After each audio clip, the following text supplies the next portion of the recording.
Hey guys, how's it going? Today we're going to be learning about theoretical and percent yield.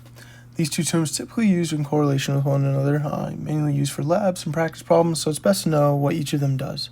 We've got three main definitions here. We've got theoretical yield, actual yield, and percent yield. So obviously theoretical yield is going to be the maximum amount of product that can be produced in a chemical reaction. So just saying, okay, if I do this perfectly in perfect conditions, what's the most amount of product I can make? The actual yield is what you do in an actual lab, real-world environment. So it's saying, okay, if I went to a lab right now and just did the experiment, what would I get? And then the percent yield is the actual yield divided by the theoretical yield multiplied by 100, giving you a percentage. Just saying, okay, how close to the theoretical yield did I get? All right, and then we can start with a practice problem. We'll just say... All right, and we can start with a practice problem right here. It says, in a lab, you're supposed to make 2 moles of H2O based on the reaction 2H2 plus O2 makes 2H2O. The lab yielded a result of 1.5 moles, which is the perceived actual yield. Calculate the percent yield. So we'll start and we'll say, okay, what's our mole ratio? In this scenario, it's 2 to 1 to 2, so it's already broken down into its simplest whole number ratio. So it's saying, okay, so we made 2 moles, so that's going to be our theoretical yield. Or it's saying you're supposed to make 2 moles, so that's going to be the theoretical yield. And then it's saying, okay, the lab yielded a result of 1.5 moles, so it's going to be our actual yield. And then from there, it says, okay, calculate the percent yield. Well, pretty simple. All we have to do is say, okay, actual yield over theoretical yield. So we'll just do 1.5 mole over 2 mole.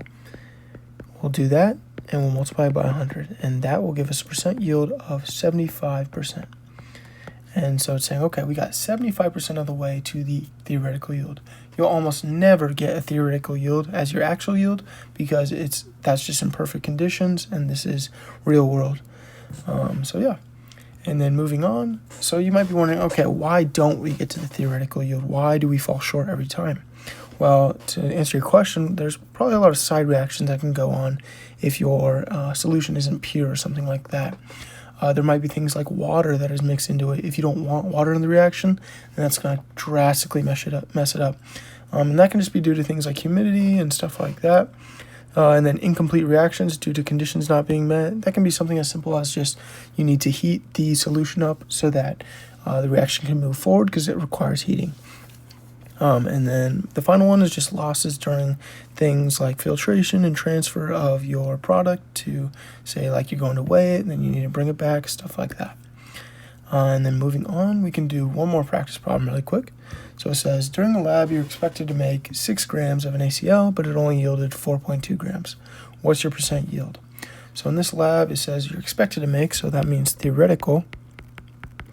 And it says, okay, theoretical of 6 grams.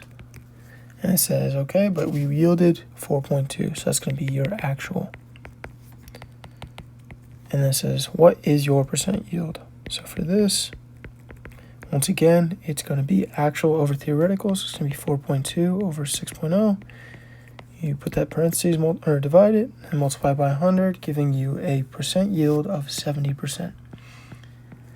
And that means we were 70% of the way to the theoretical yield. And the higher you get, obviously, the better.